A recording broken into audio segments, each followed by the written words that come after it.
Thank you. No, we're huggers. Okay. Okay. Let's go. All right, everybody. Good morning. How you guys feeling?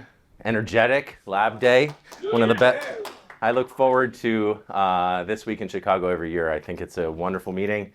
There's a lot of innovation. Full Arch Masters tries, and I try to be on the cusp of new things that come out into the market. We try to be kind of listening and interpreting what is in the marketplace. And every single year I come here, there are more, there are more and more options on in our menu for full arch implant dentistry.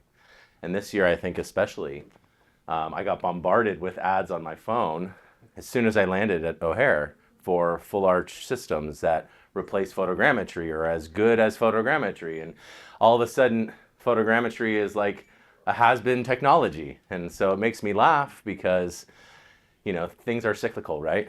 My kids are wearing shoes that I wore when in the 80s and they think it's new. And so I have to remind them, my generation invented that word, or my generation wore those shoes, and they don't believe me. And the same thing happens in dentistry. There's this like cyclical push and pull in full arch dentistry, especially between different types of digital methodologies. And for some reason, photogrammetry, this word, photogrammetry, it strikes a chord with people, and they get agitated and upset, and they don't want to think that they have to rely on this expensive piece of equipment, or they don't have to invest in this. They can just use workarounds, and they can use alternative methodologies. So I'm excited to talk about this little project that we started, I don't know, maybe 6 months ago, a year ago. I just had an idea one day. I'm fortunate enough to have all of these systems different systems in my office. I have intraoral scanners. I have ICam. I started my photogrammetry journey with PIC. I have a Shining scanner. I have a Tupel scanner. I've acquired these things over years because I'm interested in them. And so I thought, well, I've never really done a formal comparison of the actual numerical data. We talk about passive fit, we talk about reliability, predictability, but we never really had a quantitative way to analyze data. And so I contacted my friends at iMetric, and I said, I want to do a test, and I want to test these different systems for their repeatability. I want to see if there's one clear winner for my education purposes and also for my clinic. And so I contacted them. I said, I'll acquire the data, but I'm not a mathematician. I'm not an engineer. I need your help. Let's come up with a way to make this easy and digestible for myself, where we can actually look at these two data sets. So that's what we did on a day, just kind of randomly. I had a patient having surgery, and I said, let's just double scan. Let's just do a bunch of scans on this patient while she's asleep, and we'll compare the data. And so when I go through the different types of data that we got, it became very interesting to me. And as I learned more from the engineers at iMetric, some of the problems that I have seen in my practice over the last 15 years could be attributed to inaccuracies that I had intrinsic to these cases that didn't show up right away. I can fix immediate problems. They're very easy to identify. They're very easy to address. An implant fails right away, something breaks, you remake it, you're within the healing period, the patient forgives you, everything's fine, the lab works on it, it's not a big deal. Well, fast forward a year, or 2 years, or 3 years, or 5 years, 8 years on these prosthetics, and what happens when things start to go south then? Huh? Okay. Now I'm a busy clinician. I see patients 3 or 4 days a week. I see these people longitudinally, and I would see patients 5 years down the road, even 10 years down the road. And when things have gone south, and these cases are never forever, we'd love them to be, but our patients are younger, and we're doing more for these patients at an earlier stage in life. So to ask these full arch reconstructions to last 50 years, we just don't know. I don't expect them to, and we just don't know, and we certainly can't guarantee that things are going to last this long. So when patients have failures or their case needs revision, who's to blame? Like, what is the culpability between the patient, between the doctor, and the laboratory, right? Like I said, it's very easy to justify repairing something that just occurred. I did your surgery 2 weeks ago, you have a complication, and now we're going to repair that. But what about the 5-year mark and the 7-year mark? Who's going to be to blame? And more importantly, who's going to shoulder the financial responsibility for that revision, right? The patient may look at you and say, hey, these teeth were forever. You told me that this was going to be worth it. And now here I am 5 years in, and you're telling me that if I can't afford to redo this, I'm in a denture, right? So I got very interested in what these true numerical values are for this wide array of systems that claim to be as good or replacing what I consider to be the gold standard, which is ICam photogrammetry, right? So these are the questions that entered my mind. You know, is it my scan data? Is there an inherent inaccuracy in the data that we're acquiring with these systems? Is it my scan bodies? Was it my workflow, the lab? If you can't identify the source of the error of why things went south, you're just going to repeat the cycle. And when you practice dentistry, in my capacity, I'm not, like I said, I'm with these patients for decades, right? And I don't have the option of just waiting 5 years or 7 years to see if things work. So that's why we embarked on this journey. And I really wanted to see if the data that I was acquiring from different systems was truly reliable data. So this presentation is going to get a little mathy. So I'm sorry. I try to keep my lectures very interactive, but there's some interesting things that we'll talk about. If your data can't be repeated, then really it can't be trusted, right? So this is a very simple example. If you got on a bathroom scale 3 times and it gave you 3 different weights, you wouldn't trust that scale, right? You would throw it away, you would get a new one. You wouldn't just say, oh, well, we'll take an average and we'll hope for the best. Huh? Right. Assume, right. So our instruments have to be precise enough to get extremely reliable and repeatable data for us to be able to trust them.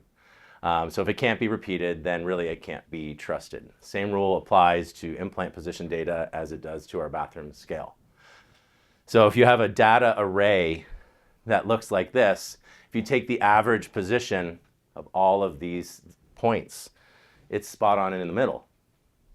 But you know just from looking at it that there's a big deviation in all of these data points. So this would be a marksman that we cannot trust, right?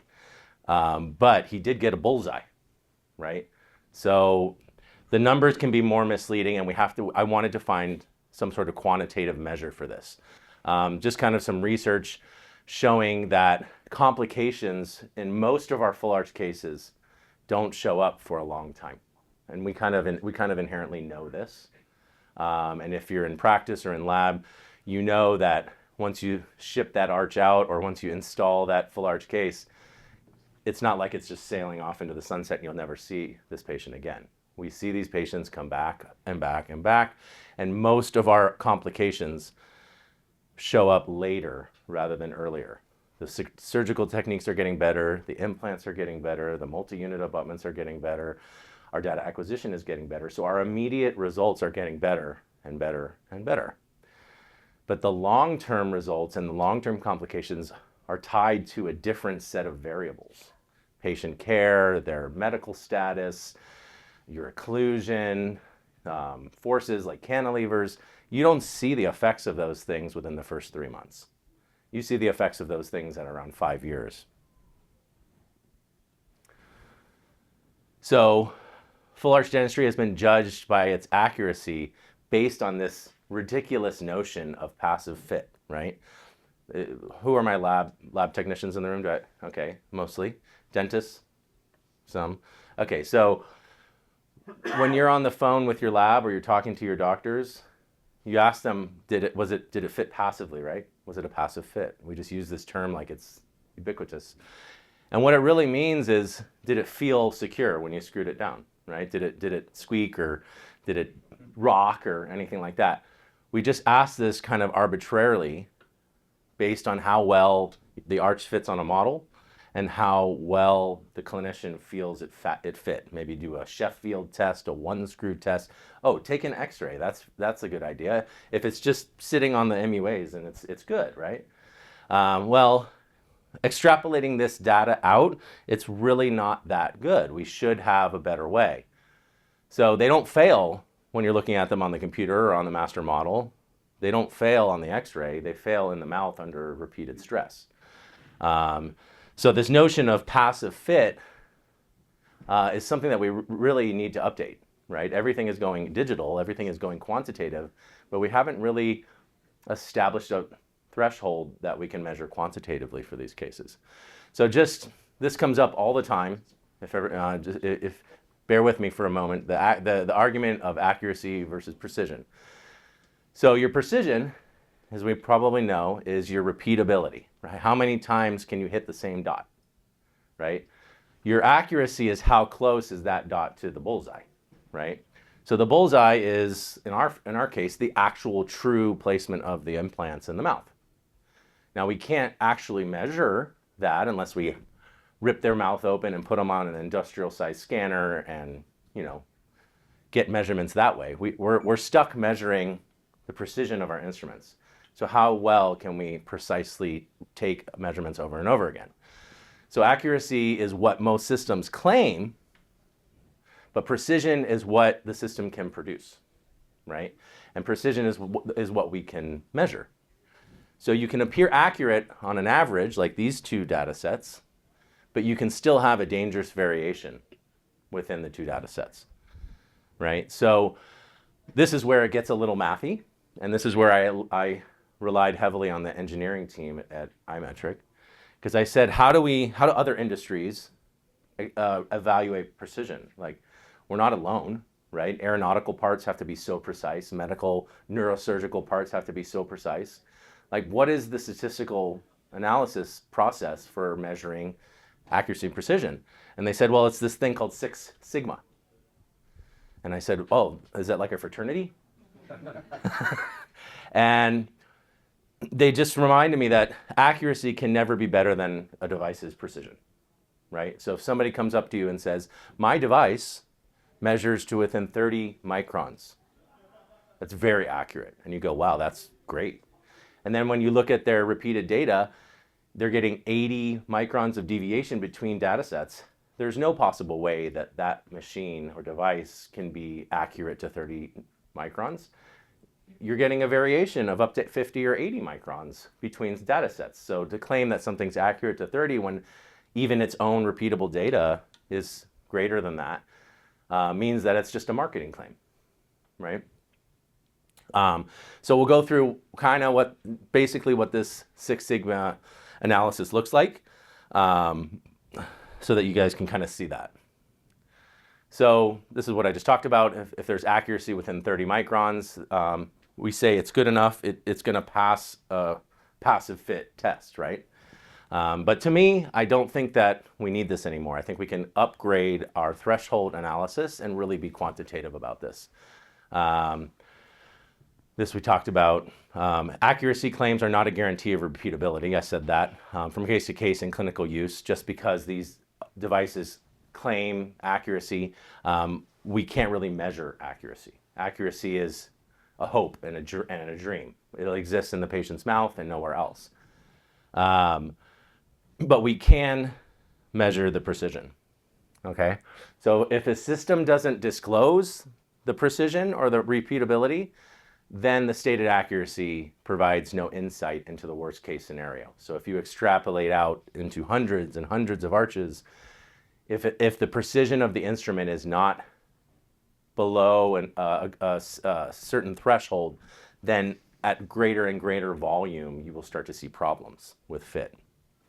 So if we're going to use this number of 30 microns as our threshold that we want to be below, then this statistical tool of the 6 sigma suggests that in order to stay below this 30 micron level we have to have a data accuracy of about 5 microns, because 6x of that standard deviation is going to stay within the 30 micron threshold. So if a system claims that it's accurate to 30 microns and it's therefore passive, going to give you a yield of passive fit, if you extrapolate that data out and using a Six Sigma analysis, you're already going to be at a potential 180 micron deviation within that data set. So again, little mathy, but this is kind of the foundation. So they came to me and said, well, this is a great idea, Dr. Dunlop. We are on board with this. We want to help. And so if you give us some data out of your clinic, then we will create a software that anybody can use to evaluate the precision of their instrument. And I thought, wow, that's exactly what we need. We need a widely accessible, open to the public, online software where anybody in the country, anywhere in the world, anybody can take a repeated measurement and upload it to a website and almost instantly get a measurement report for the precision of that instrument. Then, when I get bombarded with ads on Facebook for a new precise instrument, I don't have to say, well, let's hope it's good. I can actually test it. And I can test the ones that I already have as well. Okay? So that was kind of the origin story. How FitMeter works.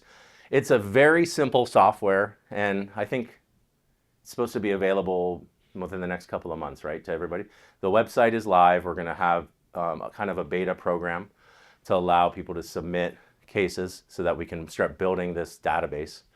And it relies on what we call the double measurement protocol. Okay, so you have a patient in the chair, you have a model in your lab, and you put the, in this case, ICam scan bodies onto that patient or onto the model, and you take a measurement. We all know it outputs a static data set that's connected. Without changing the scan bodies, without removing them or doing anything that modifies the data set, you just take a second measurement. It takes an extra 30 seconds, right? Now we have double scan data that we can put into this software and analyze the results. So first scan, capture implant positions as you normally would. Second scan, start a new case in your software and repeat the capture without moving the scan bodies. Upload both data sets. Seems clear? Okay. The FitMeter analysis will report on the X, Y, and Z deviation, angular deviation, and overall repeatability of the system. Okay? So it's agnostic. It's not looking at something from the perspective of iMetric or from the perspective of Micron map or from the perspective of true abutment. It's just numbers, and that's what I wanted. What is this? Oh. Was this a video?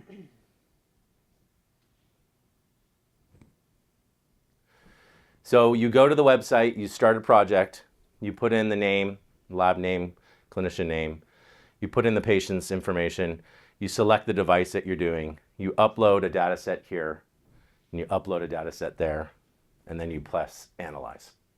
That's about as complicated as I like things.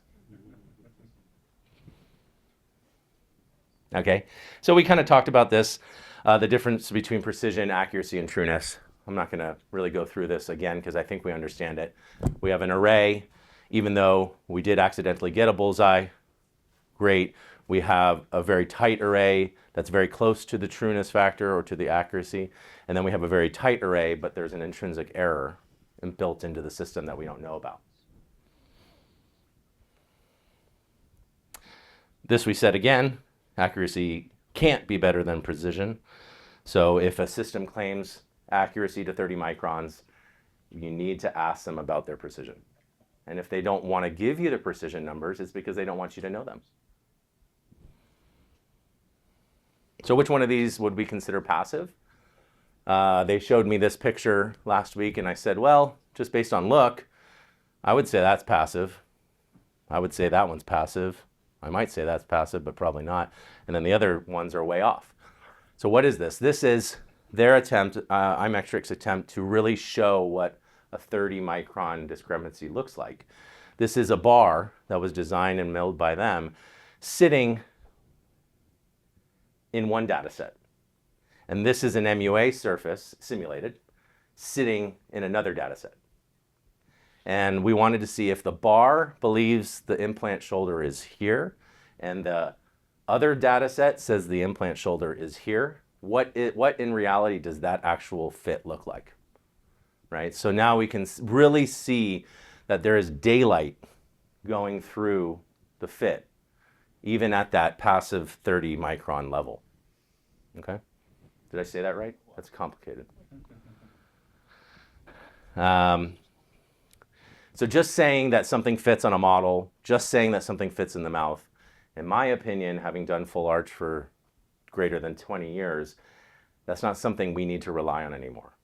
So that's why I think that this software is going to really set a new standard. We talked about that. Okay, so this is just the super mathy part. I talked about this Six Sigma quality control methodology, and this is not something we invented. This is established science and math.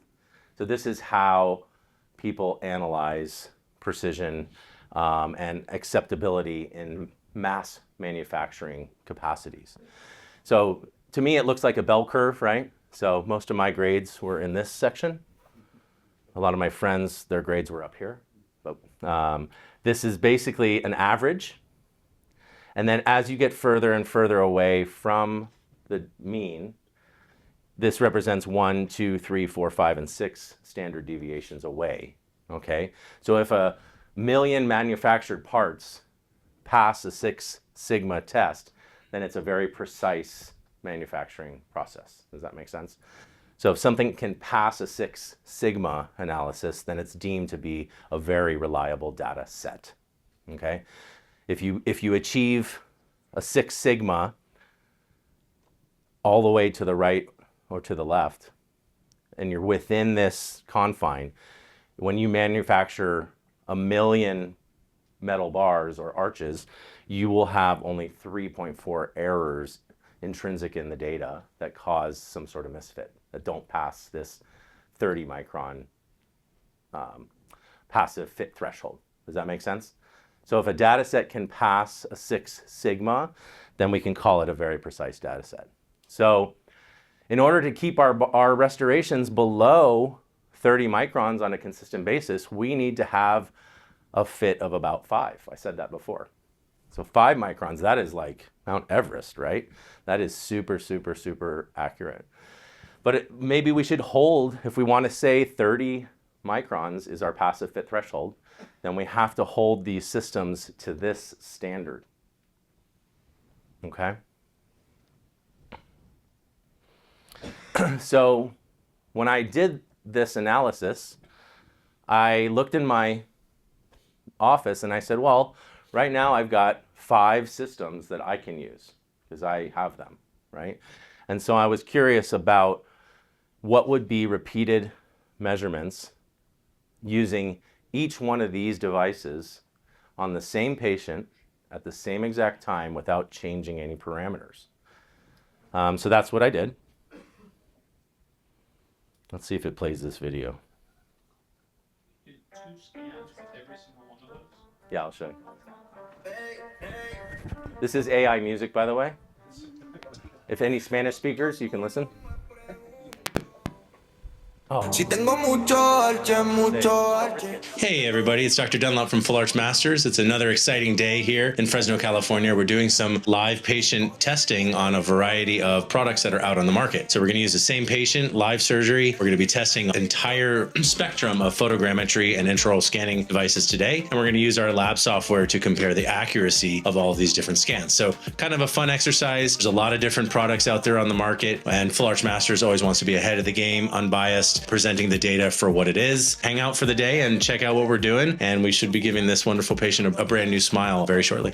Sacaste la vía, diseñando ley, brillando en la oficina. Esa mordida quedó fina, fina, fina. Me dice, oye, ¿cómo va ese diseño? Yo le digo tranquilo que yo soy el dueño. Eso yo pilete brillando en lateral, porque cuando sonríen se vea natural, pero Hey everybody, so we're done with our surgery. We removed 2 of the old implants that I had placed about 10 years ago. And then we placed 4 new implants. So you can see that she's got her ICam flags in. This is the first test that we're doing. We're going to take a series of photogrammetry and intraoral scans today on this lower mandible to show the repeatability, the precision, accuracy of these different methodologies. So we're going to do ICam, we're going to do PIC, we're going to do Micron Mapper, Tupel, Shining, and we're going to have data sets for all those. So it should be really fun to see.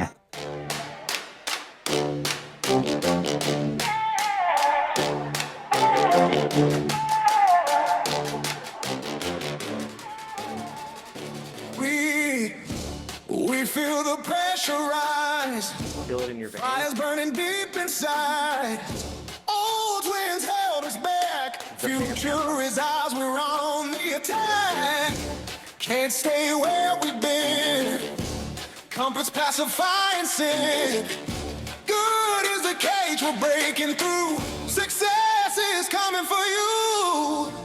Every scar a metal weaver. Every failure a lesson learned. We're not here just to survive, we're here to thrive. Level up. Hey, no fear, no change, no giving up. Hey, push through when it gets tough. Shoot for the sky, we'll rise above. The best never rests to rise up. Level up.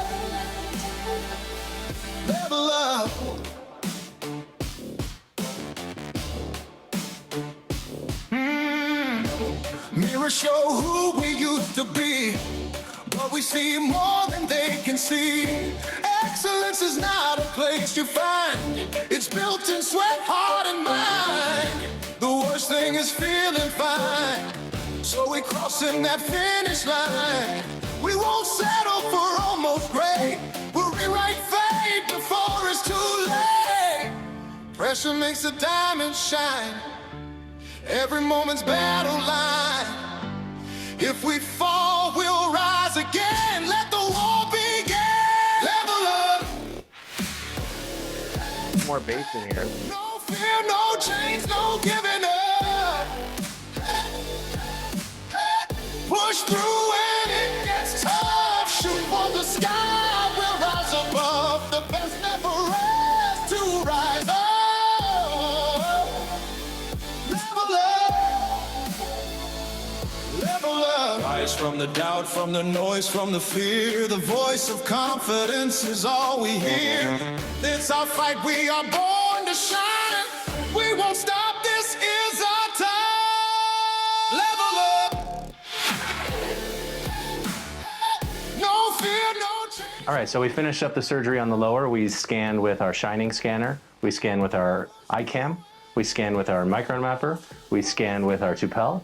We scanned with our PIC scan.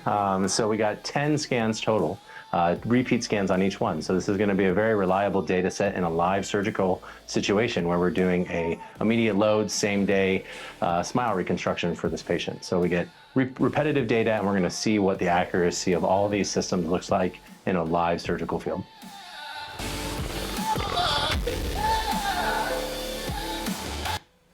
All right, that's theatrical release. Okay, so this is my disclaimer. So, because I see a lot of faces I recognize, I see a lot of industry leaders in here. People are very interested to see. This data is going to be made completely public, okay? And the software will be available to anybody to use. This is not going to be a closed door biased analysis. I'm not here to present my biased opinion based on my relationship with iMetric, even though they are the sponsor for this event, right? I encourage all of you to use this software to validate and interpret results for yourself. That's my goal.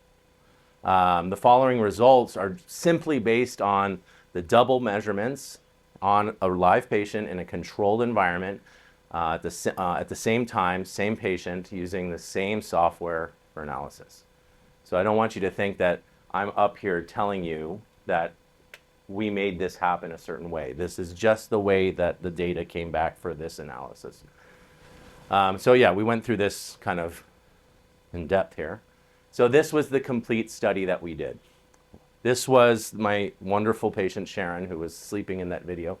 Her lower jaw was an immediate load, same day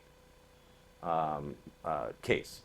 So I removed 2 old implants. I placed 4 new ones, tightened down the multi-units to manufacturer specifications, and then we took a live surgical measurement. She also has an upper arch that I did maybe 15 years ago. And so these implants are totally stable. And so we measured her upper jaw as well as kind of a heel control. And then we also decided to do a static model on the bench so that we would have a third comparative analysis outside of the mouth.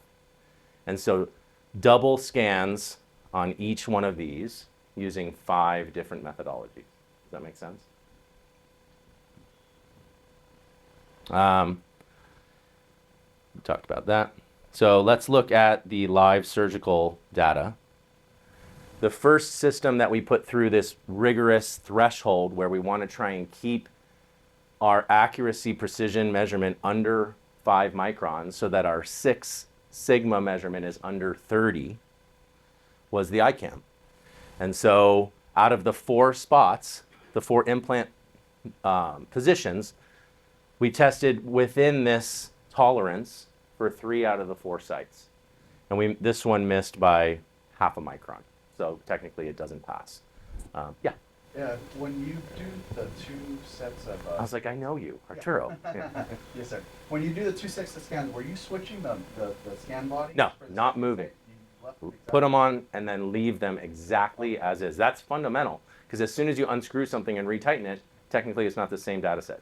So all of these were done without touching the scan bodies, and that's absolutely crucial if you're going to really use this the way it's intended. You checked that each scan body was seated. So on the mandible, it's open flap, Yeah. right?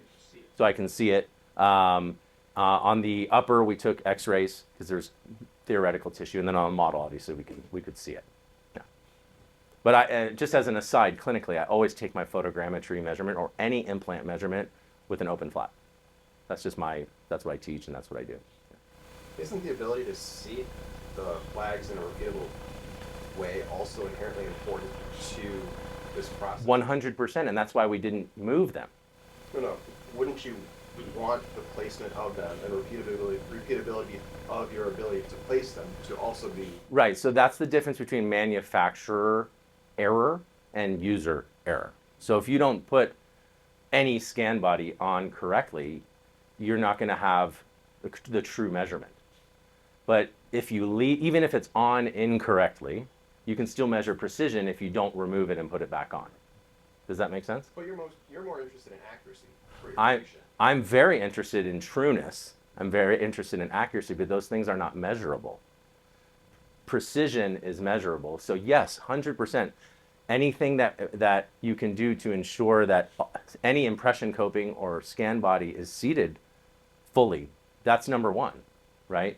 But past that, let's say you do achieve that, how reliable is the device that you're using to capture the data once you are confident that all the scan bodies are seated? So do you see how that, for me, that's a different set. That's a different responsibility. Our clinicians and lab technicians have a responsibility to make sure that they're attaching componentry correctly. That's user error. Our manufacturers have a responsibility to make devices that can yield a repeatable measurement. Those are 2 different responsibilities. So yes, everybody should make sure that scan bodies are seated. But past that this is the numerical analysis for what happens past that point. Does that answer your question? I guess my point is more, I would encourage you to repeat this investigation, but also reseating multi-units. So if one system has a multi-unit or a scan flag or scan body that is very easy to see correctly, repeatedly, right, it's going to be an inherently, assuming the optics are all equally precise, it's going to be inherently more accurate than another system, which is more difficult to see them correctly.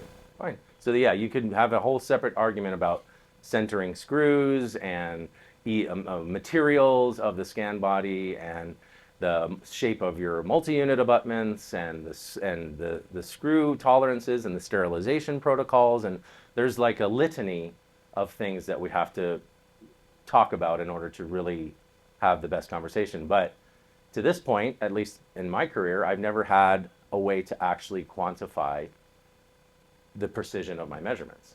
And for me, assuming all of that other stuff is already being talked about and being done, this is the one that I think I needed to be able to really justify and rationalize. So, yeah, I agree with you. But I think that this software is more powerful when you leave the scan bodies perfectly alone. If you unscrew them and screw them back on, you are introducing human error where there shouldn't be. Could you test your final product with this same software? Is there a Could you test your final product? the passiveness from this data? Can you capture that data within your final product, bring your original data, Right. and the final data of your manufactured? That is something that could be used. So what I have told iMetric is that they need to give us reverse flags that go into the prosthetic so that we can take a measurement and test compared to what the measurement that was taken in the clinic. And so I've said that for a little bit of time, and I think that that's on the horizon, and other systems have introduced that, and I think that's great. So what would be the difference in that if you're fitting them after, as opposed to just seating them and taking the X-ray? Let me see if I understand your question. So what would be, can you kind of, Put flags also inside these full arches. oh yeah, so we're adding on to Make this. sure that they're Right. measuring up. So what's the difference in doing that or just fitting it and taking the X-rays and seeing the difference in the microns? Well, you can't see the difference in the microns using any radiography. Oh. Yeah, you can't tell what a micron level fit's going to be just by a Sheffield test. Well, Those are kind of qualitative. don't you like zoom in on like? Yeah, but the best resolution you can ever get on a CBCT, let's say, is about 150 microns. The best resolution you could ever get on a panoramic X-ray or a PA might be 0.5 millimeter, right? So those measurement devices, although that would be fantastic, they're not even close to precise enough. Yeah. Were they all brand new scan flags that you used for this exercise? Like, For my purposes, it was what I have. it was, Yeah. do you think that there's any chance that scan flag that has been used 50 times? Yeah, it's very possible. And all of these flags were just from my regular inventory. So yeah, like I'm not standing up here saying that every research parameter ever created from the Harvard caucuses of blah blah blah was adhered to in this study. This is kind of a in vivo, just an analysis to introduce a software. Yeah. So, but ideally, yes, it would be all, I guess, brand new or whatever. But I think it still holds water. Any other? Yeah. The reverse scan bodies, flags, whatever I call them, is to check the accuracy of the production. Yes, the manufacturing. Yeah, yeah. Right. Not, Right. yeah, so. The ongoing argument for photogrammetry is that there is compounding error that is inherent to our manufacturing process. Our sintering, our milling, our assembly, there is a compounding domino effect of errors that grow through the manufacturing process. Our job as lab technicians, owners, dentists, is to decrease that compounding error with our workflows. The argument for photogrammetry has always been that starting with the best quality data set is going to lessen the burden of decreasing the compounding error over time, right? That's why we like it. That's why we use it. So the conversation we just had is to compare the error in your manufacturing process to the data set from which it was built. But that's kind of a separate thing. Okay, so first scan, 3 out of 4 implants were within this extremely stringent threshold of the 6 sigma 30 micron ceiling. Just so you know, if it passes that threshold, it's going to show up as green. You can look at every implant individually, and it will give you tolerances and fit for each site if you want to. If you want to look site by site in X, Y, and Z angulation. And if one shows up as a red, that means that it doesn't mean that it's not acceptable clinically. It just means that it failed the mathematical analysis for that site, that the 6 sigma is greater than 30 microns, and therefore the individual standard deviation is greater than 5 microns. So again, we're holding ourselves to the absolute highest standard, okay? Okay, using the same methodology on the same patient at the same exact time, we then used my pick system and got this similar outcome with a little bit different interpretation results, because our fit was about 10.5 microns individually, and then as a 6 sigma group with that extrapolated standard deviation, we're looking at a plus or minus 63 from the trueness, right, from the potential trueness. Next, we looked at the Tupel scanner that I have on the same case, and we found the individual deviation of 33 plus or minus, and the 6 sigma of about 200. So now we're starting to get some interesting results, right? Because the first 2 systems, even though they didn't pass this super high level of expectation, they almost did. And now we're starting to see kind of a drift in the data, right? Then we kept going. We did the Shining Elite. This is the intraoral photogrammetry system, right? That's supposed to allow you to use an intraoral scanner to capture photogrammetry data similar to the way that extraoral photogrammetry data is captured. At least that's the line. That's kind of the marketing. And so we saw a 15 micron deviation between any individual ones, and that 6 sigma threshold of about 91, or a measurement of 91. Next was our Micron mapper. And again, this is just on the mandible live surgery repeat data. We saw a deviation of up to close to 60, and a combined 6 alpha. This doesn't mean that it's 348 microns off, by the way. That's not what this means. This means that between any 2 sites on the 2 data, the max deviation was 60 microns. But the extrapolated statistical analysis shows that out of 1 million tries, you could get upwards of 348 microns, right? Are we assuming the first high metric data was the control? They're not controlled. So this is independent. This is controlling within itself. We're not comparing. That's why I put that disclaimer up. I'm not comparing systems to each other here. I'm comparing the system to itself, right? Huh?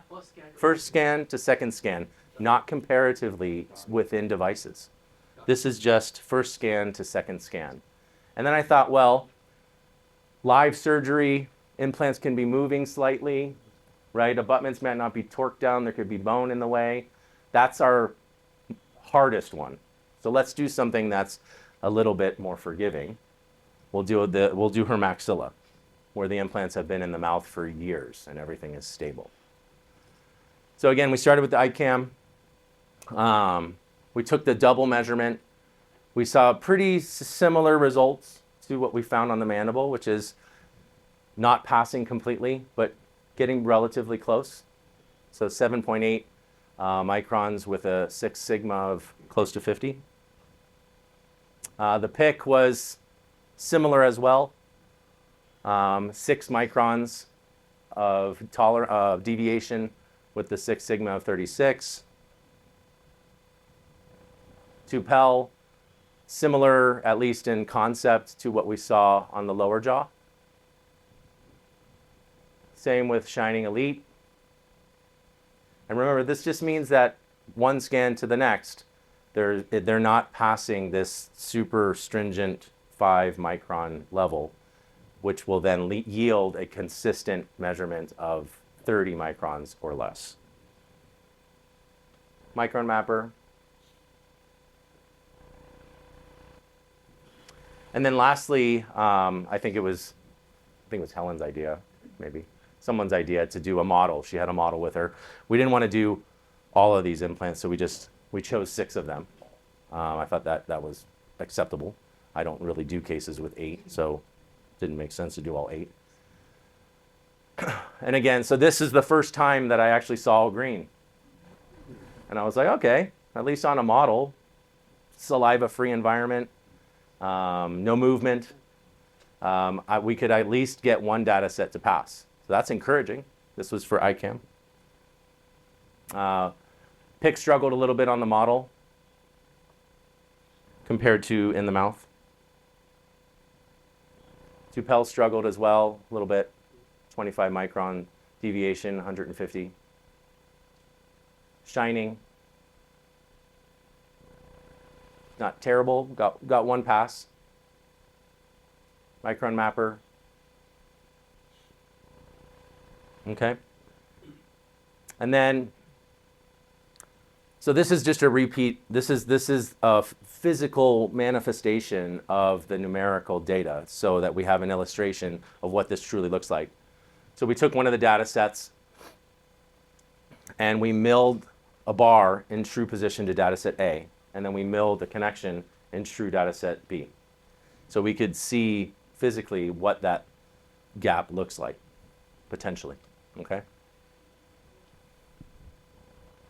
Dr. Dunlop, Yeah. did you see any correlation between 4 implant sites and 6 implant sites with different systems? Well, it's measuring each site individually and passing or failing it. So it doesn't matter if you have 4 or 24. But then as a group, you can look at the combined deviation. So to me, there's no difference between 4 and 6 from a numerical standpoint. Okay, so summary of fit values for me in this instance. This is a summary of blue model, red upper, yellow lower, okay? And again, not comparing system to system, comparing system to itself. This is a 10 micron average, 20, 30, 40, all the way up. And so you can see some trends of increasing deviation from system to system. And this is for 3 different approaches. This is when you extrapolate and push this data through a blender and push it through that 6 sigma bell curve and say, well, if we did each one of these devices 1,000,000 times, what would the statistical threshold look like? Okay, so this just kind of pushes this data out and makes it pass or fail the 6 sigma tolerance test. So takeaways. Most of these devices make accuracy claims that are just a promise. They just tell you that it's going to be a certain value you can depend on. But really, that's just marketing. Until devices take the challenge and put data through the FitMeter, their claims are just going to be something that was made in thin air. The quantitative side of this will give us as lab technicians, dentists, the power to truly evaluate these devices, okay? So FitMeter verifies precision, and you can use this to test new technology.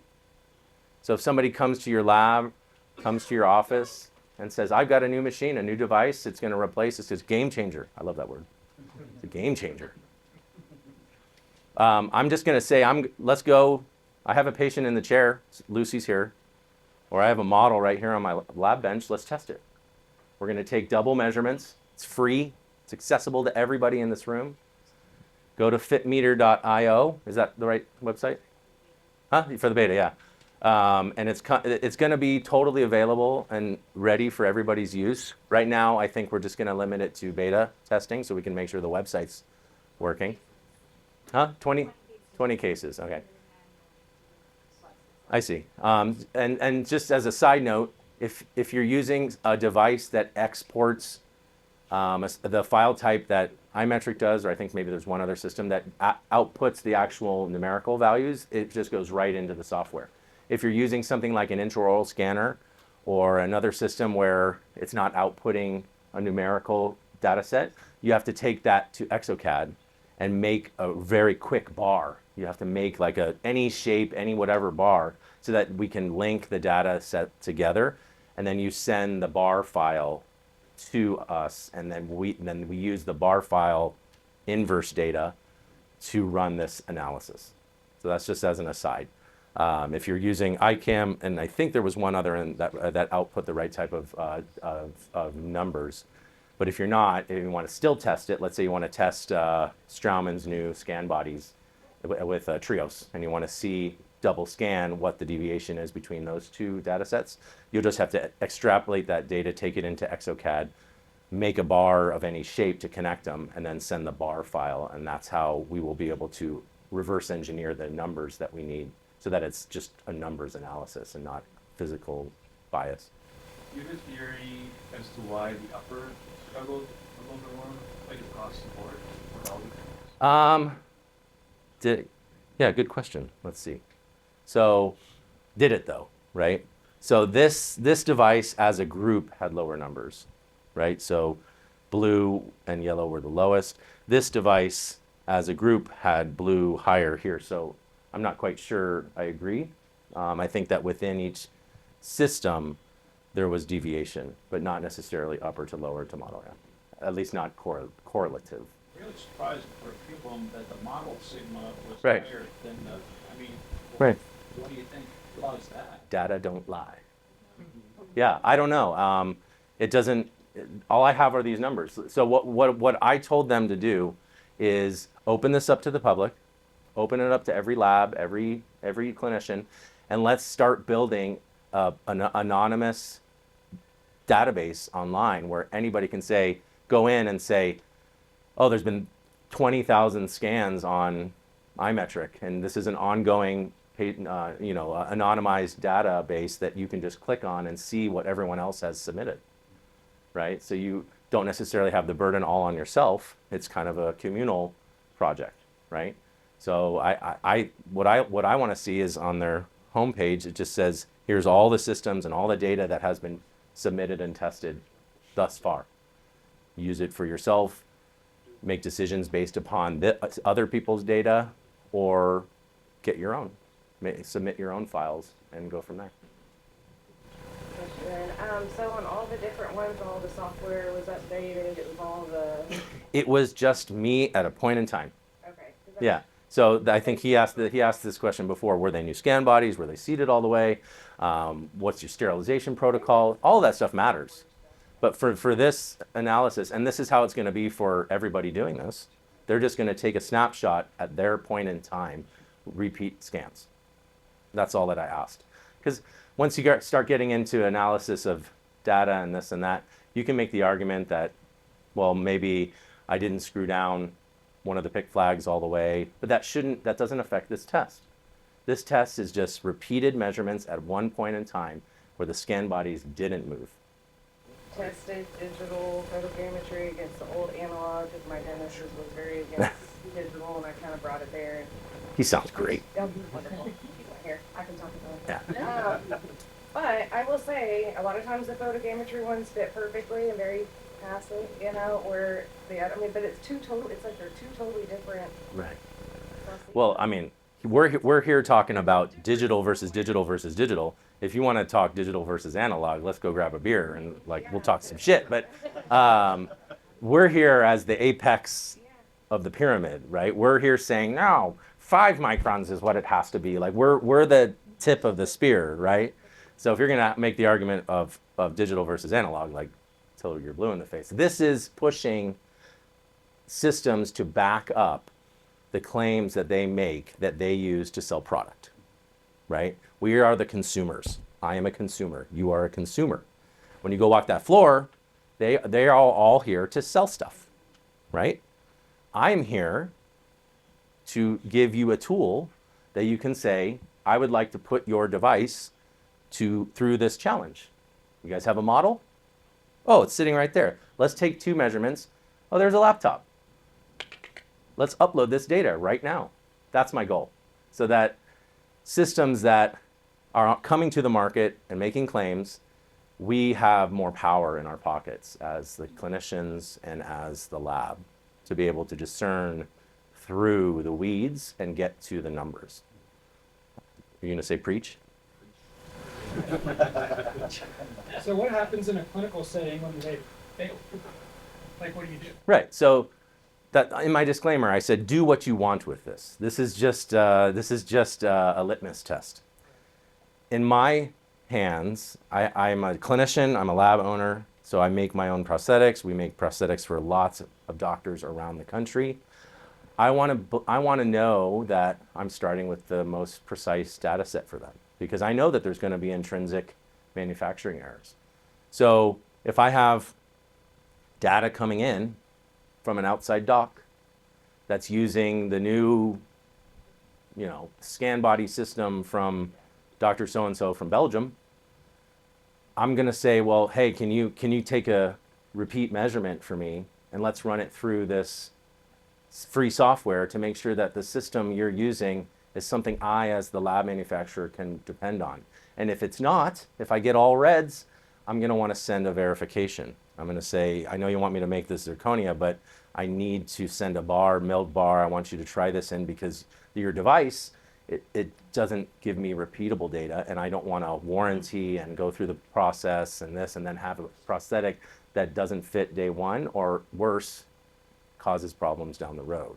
So you're saying as a lab, you're not gonna warranty systems that don't pass the... I think that's aggressive. I wouldn't do that, but I would want to verify before I create that warranted product, right? So if somebody sends me photogrammetry scans right now, and they say these were taken at surgery, and now we want to make a final prosthetic off of it, most of the time I say, can you repeat the measurement because the implants have healed and they drift a little bit, abutments move slightly, so let's take a new updated measurement. And most of the time when we compare surgery to healed, there's small movement, right? So if a doctor said, no, I'm not going to retake it, Mrs. Simpson is just a pain, she drives here, she's not going to do it, just go off of the previous photogrammetry, I say I can't warranty the product that I deliver to you for fit unless I have this updated data. So if you as the clinician want to order this, fine. But just understand that if you go to screw it in and it doesn't fit and we have to remake, this is my fee schedule. And I do that all the time, right? Require a second field implant. I do. Yeah, I do. I mean, it takes 30 seconds to do when they're doing all the scans. I go back and I tighten all my abutments. I change angulations if I think they're too shallow or deep. I want optimal outcomes, right? This is not chicken shit dentistry. This is life savings dentistry. You know, Susan, or my patient, blanking on her name, yeah, Susan, she emptied her life savings for this, right? So I have an obligation as her clinician and then as the lab to deliver a product that I'm confident with. So again, this is just a way to evaluate devices. This is a way to evaluate data sets. So I think it's going to be valuable for us as the lab owners and as the clinicians to have a tool like this. Have you changed how you use these devices in your day-to-day since looking at this initial data? Have I changed how I use this? Well, yeah, some of them are getting dusty. All of them, all the systems that I used will produce results that can get the patient out the door. There's no bad system. These are all better than analog, and these are all better than intraoral scans. So these are all, like I said, we're at the top of the pyramid already. Now we're just pushing the boundary for tolerance and acceptability a little further for evaluating new devices. So in the video you scanned with the trios. That was just to get tissue scans. Okay. Yeah, I didn't. I should have. I should have done a scan body analysis too, but I don't think that it would go high enough. It would burst through the ceiling and go into the next story. Right. So in my mind, there's analog guppies in the mud, those guys. Then there's the digital but intraoral scanning methodologies. And then there's photogrammetry methodologies. I think that's widely accepted. Now what's happening is the intraoral scanning level is trying to jump and supersede the photogrammetry level. And so when you walk the floor today, you'll see this system and this system. Bye-bye photogrammetry, no need, no verifications, and it's based off of intraoral scans that have a deviation of 200 microns. So when the software comes out, we'll say in a year from now, and you've gathered enough data to where it shows basically for people not to get one machine because this one is not nearly as good as the other ones on the market. What are you doing to protect the software or kickback from these scanning manufacturers to come after you? Again, I'm not going to make any recommendations, and I don't think they are either. What we're going to do is make a public crowdsource database where people can make their own decisions. If somebody wants to come and say, you know, I'm really pissed that you put that data for pick up there, I'm going to be like, it's just numbers. Please do it yourself. Prove us wrong. Like, provide your own data. So like, to me, that's, I don't think it's going to, if it makes people uncomfortable, okay. Okay. Right? I'm okay in that space. I know why they wanted to do it. Well, what I'm saying though is, when a software comes out, especially if there's any charge for it, that company then is responsible for the data they hold. So if a scanner company shows that theirs is the crappiest on the market, they can physically come over and say, hey, I want this removed because basically you're showing that this company's bad and not to go with their stuff. So if it's a free program, that doesn't happen. That doesn't have that effect. It's just available out there for everybody to right. look at. And that's why this is free. Awesome. Free at Lab Day. So what if you have somebody with an ICam and you're seeing data that's way offline compared to other? Are you going to look at Great question. Yeah. That? So if, assuming they didn't move the scan bodies and they followed the protocol, then I'm going to get on the phone and be like, I think maybe you should get that machine checked, get it calibrated, figure out maybe there's something going on because I'm seeing a fail on your cases that I'm not getting from other people. Would a consumer like that entered that data would see that result? Would they get that information immediately, or they could assume it pretty quickly? Right? Well, it depends on who's taking the test, right? So if the clinician is taking the test chair side, which that would be the best, then they're going to see this data right away. They may be like, oh, I don't know, that doesn't make me happy. You are, I'm assuming the lab. On the lab side, if you have a model or you ask the clinician to do this and provide you with the 2 data sets, you can put this into the software yourself and then report back and say, just so you know, look at this data problem versus 100,000 scans on this website. You're way out of whack. Something's not right. What happened? Let's figure this out because I'm going to keep manufacturing full arches for you. I want to make sure that we're delivering the best possible outcome. Did you, on the ICam, do like EUs on each one? I think a manufacturer recommendation is 40, so I'm sure we just did that. Yeah. So pick stops at a certain number, gives you a sound. Micromapper stops at a certain number, gives you a sound. ICam just keeps going, so we probably stopped at the manufacturer recommendation. Yeah. Good question. Similar way you cleaned off all the scan flags right before, or just... Yeah, you can see from the video, it was just my normal protocol. So live surgery, open flap, dry off the scan bodies, take the measurement. And then for the other ones, obviously, we could control a little bit better. Do you think there's a way to use this data to see which scan flags you need to replace? Like Yeah. like you showed the pic, your Right. first one had that one back left one. I was thinking, do you have a photograph to see if that one was more worn or used than the other? Great, yeah, possible, yeah. So if you know which ones you're putting on which sites, because like ICam flags don't have the numbers readily available like PIC flags do, or Micron flags, they're all uniform. So you'd have to like label them somehow or keep them in order. But yes, potentially, if you were consistently seeing one that was failing, then you'd be like, what's wrong with you, buddy? Yeah. So there's lots of applications. You could use this to see discrepancies between your surgical data and your healed data to see if there's a gigantic discrepancy. You could use any two data sets. What I want it to be used for is to evaluate devices and to evaluate reliability of data so that when claims are made, we can substantiate those claims. I think with the Micron, you used the original one. Have you done any of the split scan bodies yet? I actually helped with those being developed, so I have them too. I just didn't use them on this because I don't maybe think I had them. They weren't involved in this study, so I can't speak to it. But what she's talking about is Micron Mapper's snap-on scan bodies that sit on a metal base.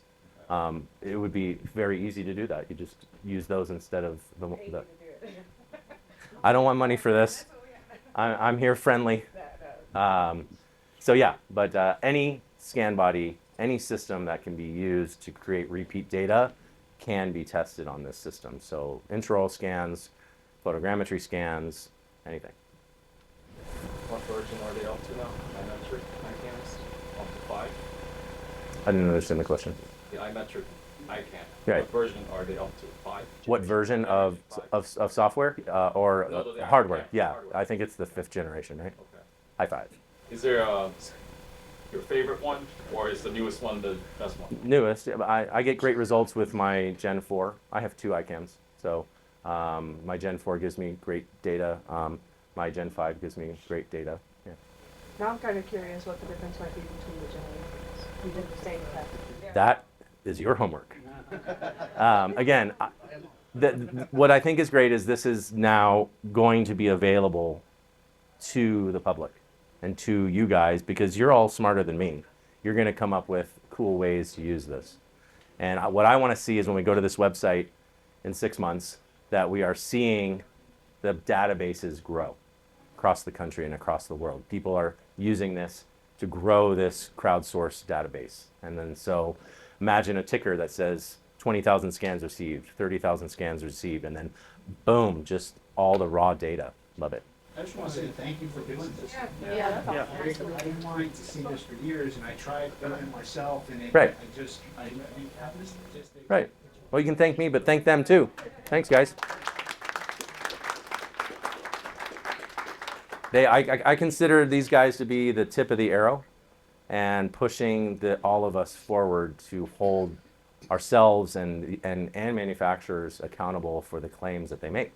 And that's what I think the power needs to be, is back with the clinicians. I'm dedicating all of the rest of my career to empowering clinicians and lab technicians and owners to own all of Full Arch. We are slowly giving away Full Arch to corporate entities and to, a lot of different places that want to take all the profit out of Full Arch and leave us with the risk. As lab owners and as clinicians, we need to do everything in our power to control the upside of Full Arch so that it doesn't just get taken away from us. Yeah. Already have an ICam, but you need to purchase new one to use the FitMeter. Do you need to purchase a new ICam to use the FitMeter? No. You should definitely purchase a new ICam. But no, any device, any Full Arch implant capture device can be tested on this. Is this only tested for multi-units purposes, or can you test it going directly to implant? Can you test it going direct to implant? Yes, this is just a mathematical tool. So you can test any group of data. This is unbiased mathematical analysis that we need. So anything. Yeah. Did you use the newest one for that, for your I believe so. Yeah, I believe so. Okay. Gosh, great questions.